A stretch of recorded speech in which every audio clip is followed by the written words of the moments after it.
মাত্র একটা হোমওয়ার্ক, আর সেই হোমওয়ার্ক না করার অপরাধে 6 বছরের শিশুটি আর কখনোই বাড়ি ফিরল না। এবার আপনারাই বলুন তো, সেই হোমওয়ার্কটি কি শিশুটির জীবনের থেকেও বড় হয়ে গেল? আমি বলছি ভারতের অন্ধ্রপ্রদেশে ঘটে যাওয়া একটি ঘটনার কথা, যেখানে একটি স্কুলে 6 বছরের শিশু হোমওয়ার্ক না করার অপরাধে মৃত্যুর কোলে ঢলে পড়েছে। হ্যাঁ, এই বিষয়টা সোশ্যাল মিডিয়ায় রীতিমতো চাঞ্চল্যকর পরিস্থিতির সৃষ্টি করেছে, যে একজন 6 বছরের বাচ্চা সে হোমওয়ার্ক করেনি বলে তার শাস্তি হয়ে গেল মৃত্যু। আসলেই কি তাই? ঘটনাটা কি হয়েছিল সেটা আমি আপনাদেরকে বলি। সিসিটিভি ফুটেজে যেটা দেখা গিয়েছে, টিচার সেই বাচ্চাদের হোমওয়ার্ক নিচ্ছিল।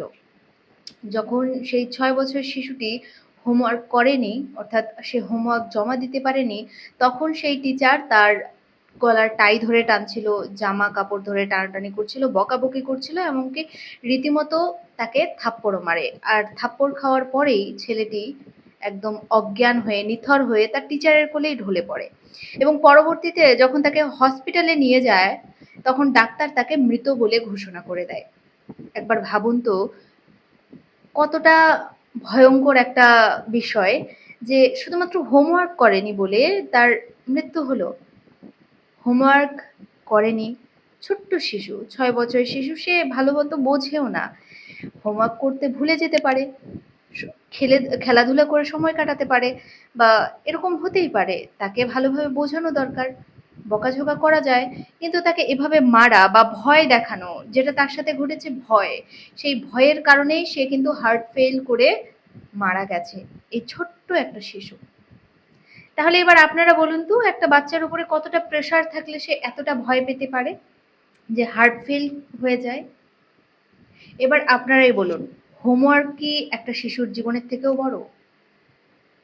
মাত্র 6 বছরের শিশু, তার বাবা মায়ের কি হবে? তার বাবা মা তো ভাবছে আমি আমার সন্তানকে একটা প্রাইভেট স্কুলে দিয়েছি যেন সে ভালোভাবে পড়াশোনা করে বড় হতে পারে, তার সুন্দর একটা ভবিষ্যৎ হতে পারে। কিন্তু সেই স্কুলই যদি তার কাল হয়ে যায়, তার হোমওয়ার্ক যদি তার মৃত্যুর কারণ হয়, তাহলে সেই বাবা মায়ের সাথে এখন বাবা মায়েরা কি অবস্থায় আছে একবার ভাবুন। আসলে বাচ্চাদের নিরাপত্তা কোথায়? স্কুলের মধ্যে এভাবে যদি শারীরিক নির্যাতন বা ভয়, অবশ্যই এখানে টিচারের গাফিলতি আছে। সেই টিচার কতটুকু ট্রেনিং প্রাপ্ত, সেই টিচার কতটুকু যোগ্য বা পাঠদানের, সেটাও বিবেচনা করার বিষয়। দেখুন, ছোট বাচ্চাদের পড়াশোনা করাতে গেলে অনেক ধৈর্য লাগে, সেটা আমি নিজেও জানি। আমি পড়িয়েছি যেহেতু স্টুডেন্টদেরকে, তো সেখানে আমি জানি যে বাচ্চাদেরকে পড়াতে গেলে অনেক ধৈর্যের প্রয়োজন। তো এরকম হঠকারিতার বা এইভাবে মারা বা এই ধরনের টিচার যদি এই ছোট বাচ্চাদেরকে পড়াতে দেওয়া হয়, মাথা গরম টিচারকে, তারা কিন্তু মানে কন্টিনিউ করতে পারবে না। বা এই যে বাচ্চাটার আজকে এই অবস্থা হলো, তার জন্য অবশ্যই টিচার কিন্তু দায়ী। এখন অনেকে বলতে পারে মৃত্যুর কারণ অন্য কিছুও হতে পারে। হ্যাঁ, বাচ্চাটার ইস্যু থাকতে পারে, সে অসুস্থ থাকতে পারে, তবে অসুস্থ থাকলে অবশ্যই সেটা টিচারের জানার কথা। আর টিচার জানলে সেই অসুস্থ বাচ্চার উপরে কেন সে রাগারাগি বা থাপ্পড় মারা বা এইভাবে টাই ধরে টানাটানি, ভয় দেখানো, এই সমস্ত তো করার কথা নয়। তিনি এই কাজগুলো কেন করলেন? যদি তিনি সেই বাচ্চাটা যদি অসুস্থই হয়, তাহলে কেন এই ধরনের কাজগুলো করলেন, যে বাচ্চাটা হার্ট ফেল করতে বাধ্য হলো বা হার্ট ফেল হয়ে গেল তার?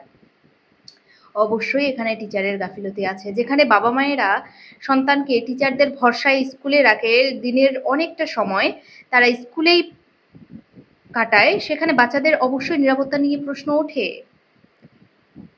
আমাদের আজকের সন্তানেরা কালকে আগামীর ভবিষ্যৎ। একজন টিচারের হাতে এই ক্ষমতাটা থাকে যে একজন সন্তানের, একজন শিশুর জীবন সুন্দর ভবিষ্যৎ গড়ে তোলার দায়িত্ব একজন টিচারের হাতে থাকে।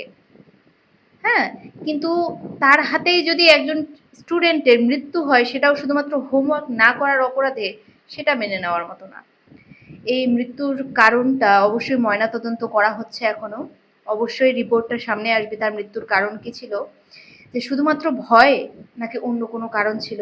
তবে আমি বলব যে একজন স্টুডেন্টকে এভাবে ভয় দেখানো বা এভাবে শাসন করে তাকে শুধরানো যায় না। আমাদের মধ্যে একটা ভুল ধারণা আছে যে ভয় দেখালে, মারলে হয়তো সে পড়াশোনা করবে, কিন্তু এভাবে বাচ্চারা শেখার আগ্রহটা হারিয়ে ফেলে। যেহেতু একটা স্কুল, সেখানে ছোট বাচ্চাদেরকে পড়ানো হয়, অবশ্যই সেখানকার পরিবেশটা অন্যরকম হওয়া উচিত। এভাবে মারধর নয়, বরং বুঝিয়ে সুন্দরভাবে বোঝানো উচিত। কিন্তু এভাবে যদি ভয় দেখানো হয় বা মারা হয়, যার ফলে স্টুডেন্টের মৃত্যুও হতে পারে, সেটা অবশ্যই অ্যাভয়েড করা উচিত। তো এটার অবশ্যই তদন্ত চলছে। এখানে অবশ্যই পরবর্তীতে হয়তো আমরা জানতে পারবো যে কেন মৃত্যু হয়েছিল। তবে অবশ্যই এই যে স্কুলের সিস্টেমটা, অবশ্যই এটাতে গুরুত্ব দেওয়া উচিত যে এভাবে যেন কোনো শিশুর, কোনো শিক্ষার্থীর আর মৃত্যু না হয়। একটা জীবনের থেকেও একটা হোমওয়ার্ক কখনোই বড় হতে পারে না। তো আজ এই পর্যন্তই, দেখা হচ্ছে নেক্সট ভিডিওতে। ততক্ষণ পর্যন্ত ভালো থাকবেন, সুস্থ থাকবেন। আর হ্যাঁ, চ্যানেল যারা নতুন তারা অবশ্যই চ্যানেলটিকে সাবস্ক্রাইব করে সাথে থাকবেন, তাহলে সমস্ত ভিডিওর আপডেট আপনারা পেয়ে যাবেন।